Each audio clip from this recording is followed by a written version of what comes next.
Merci d'abord pour cette belle initiative de parler d'Haïti ce soir. Nous sommes quelques-uns et nombreux dans cette salle avec des amis d'Haïti. Je me rappelle évidemment avec grande émotion, il y a 15 ans, quand j'étais conseiller Caraïbes du ministre en charge de la coopération et de la francophonie ici, et que nous avons vécu en solidarité avec vous ce séisme historique qui a marqué non seulement la Caraïbe mais le monde entier.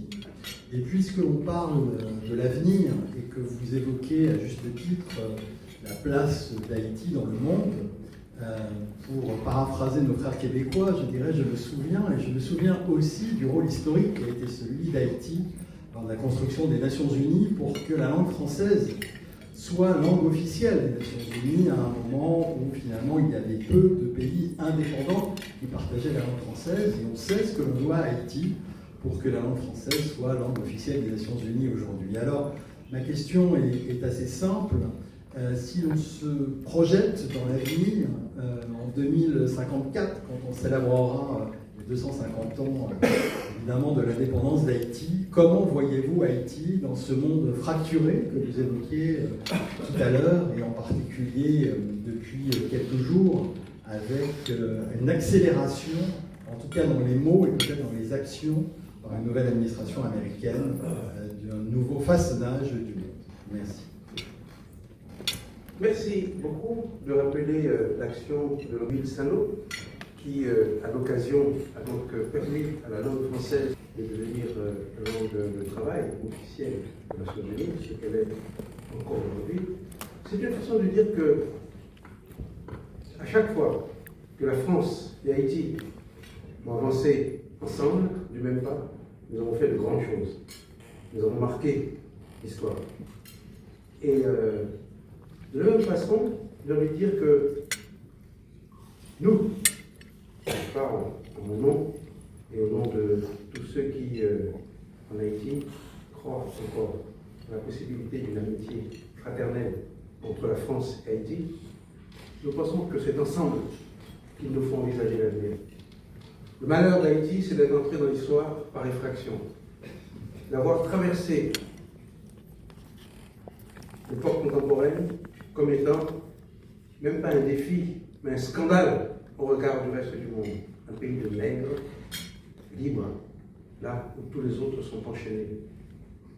Et je pense que l'expédition de 1802, expédition par laquelle Napoléon essaie de rétablir l'esclavage et qui aboutit en fait à la guerre d'indépendance, à la rupture définitive avec Haïti.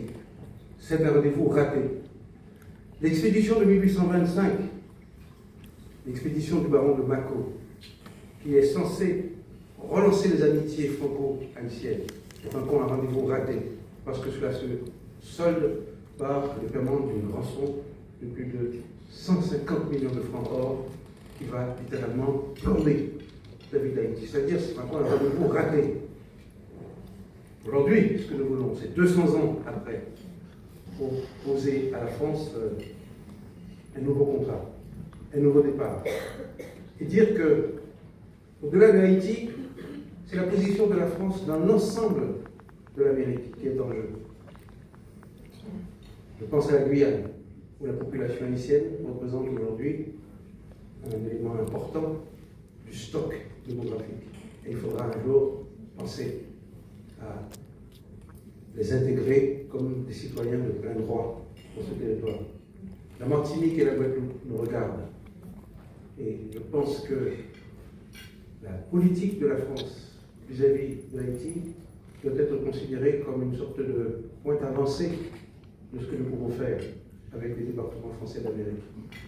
En tout cas, compte tenu de notre histoire commune, je pense que nous avons, par la présence dans les départements français d'Amérique d'une diaspora importante, par la présence en France métropolitaine de citoyens engagés pour faire justement de cette relation quelque chose d'exemplaire.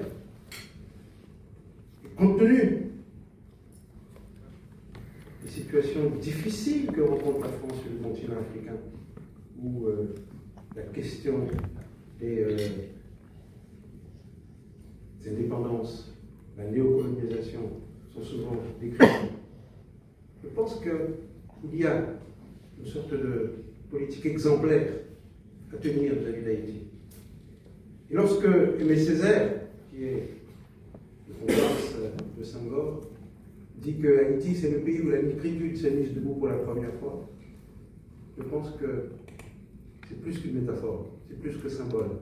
C'est une façon de dire que ce pays représente pour le reste du monde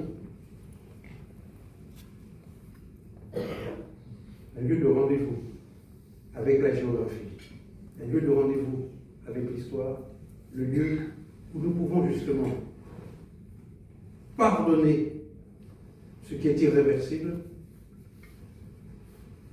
et nous engager vers un avenir fait de respect et de dignité partagée. Et c'est ce que nous proposons à la France. De l'empathie au nom d'une dignité partagée. Merci infiniment. Merci.